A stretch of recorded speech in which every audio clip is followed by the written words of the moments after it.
In this lecture, we are going to examine namespaces and variables in our first class file. So as you can see right here, I have my firstclass.cs file. And in my firstclass.cs, you can see the namespace that first class is associated with. It's in courseProject.models. A namespace is just a collection of classes. To utilize the class first class, you must implement the using statement in all of your class files that you want to associate this class with. So you have to inherit the namespace. So as you can see, if I go to my C# controller, to be able to initiate an object instance of my first class, I have to utilize the using courseProject.models namespace. And as you can see, all of these different namespaces must be utilized to use all those classes associated in the namespace. When you pull in the using.system, using.system.collections.generic, using Microsoft.ASP.NET MVC, or using courseProject.models, once you utilize those namespaces and put the using statement, then you can implement all the collection classes associated with those libraries. So keep this in mind when you want to implement different logic in your own classes. You have to remember to put the using namespace associated with the collection of classes you want to utilize. So now that we understand the namespaces, what are variables? Essentially, a variable is nothing but a name given to a storage area that our programs can manipulate. Each variable in C# has a specific type,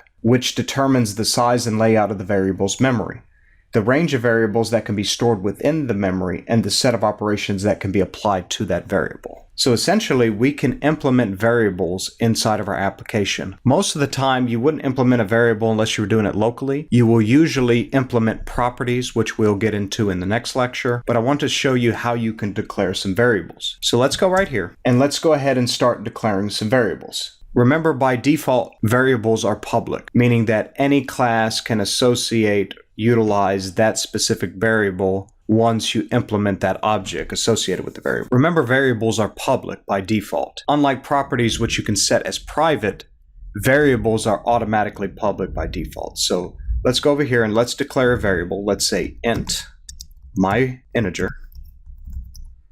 This is our first variable right there. We've declared an integer type. And this is one of the different data types that we can associate in our application. There's many different, and it's a 32-bit signed integer type. It has a specific amount of bytes in memory that are utilized to the different data types. We're not going to go in detail for each one of these. I just want to demonstrate the different data types that you can associate to your variables. So right here, now let's go ahead and create a string. Let's say my string. That's our second variable. So now we have an integer and we have a string type. Typically with an integer, you'll hold a number with no decimals. With the string, it's going to be some string text to associate with maybe a sentence. So just remember what these different types can associate when you initialize them.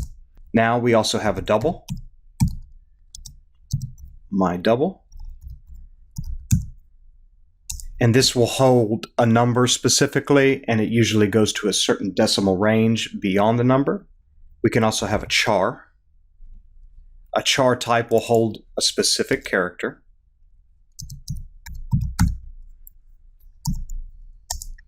We also have boolean. We'll say my boo. We can also put a float, which is a little bit smaller in memory than a double.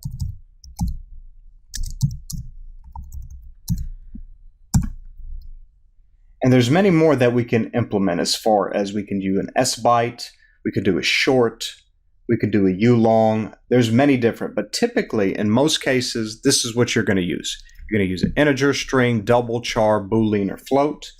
And one more for good measure, let's just put a byte. My byte. Let's type that right there.